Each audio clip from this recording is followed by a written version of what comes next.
খুব মানে এনজয় কৰিলোঁ ইয়াত আহি মানে এনেকুৱা এনজয় মানে খুব বিৰাট পিছত হ'ল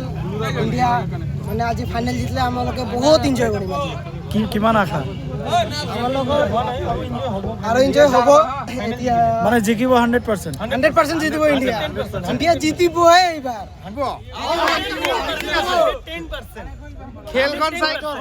কাৰ খেল ভাল লাগিল বেটিঙত ইণ্ডিয়াৰ খেলটো ভাল লাগিছে বেটিঙত কাৰ ভাল লাগিছে দাদা চেমচাঙৰ তো এনেও আগৰ পৰা ভাল আছে তিলক বড়ো ভাল খেলিছে তাৰপিছত আপোনাৰ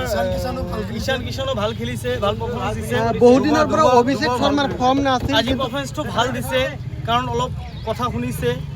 গৌতম গম্ভীৰৰ কথা শুনাৰ পিছত তাৰপিছত কমপ্লেইনটো দিয়াৰ পিছত আজি ভাল খেলিছে অলপ 53 কৰিছে ভাল লাগিছে কথাটো দাদাই যিটো কথা কৈছে 180 কৰিব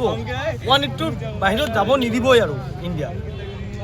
বুমৰা আজি কিমান উইকেট পাব বুমৰা মিনিমাম তো 3 উইকেট পাব বুমৰা 100%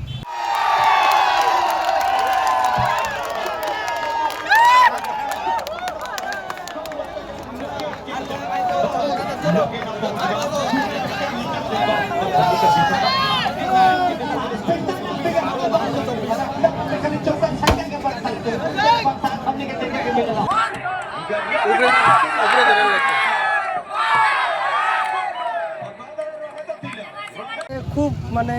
এনজয় কৰিলোঁ ইয়াত আহি মানে এনেকুৱা এনজয় মানে খুব বিৰাট পিছত হ'ল ইণ্ডিয়া মানে আজি ফাইনেল জিতিলে আমালোকে বহুত এনজয় কৰিম আজি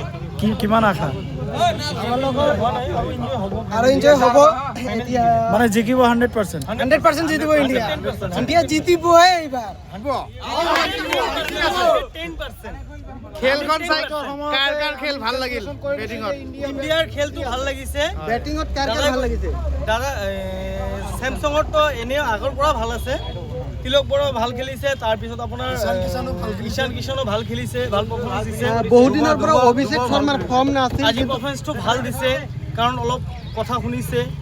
গৌতম গম্ভীৰৰ কথা শুনাৰ পিছত তাৰপিছত কমপ্লেইনটো দিয়াৰ পিছত আজি ভাল খেলিছে অলপ 53 কৰিছে ভাল লাগিছে কথাটো দাদাই যিটো কথা কৈছে 180 কৰিব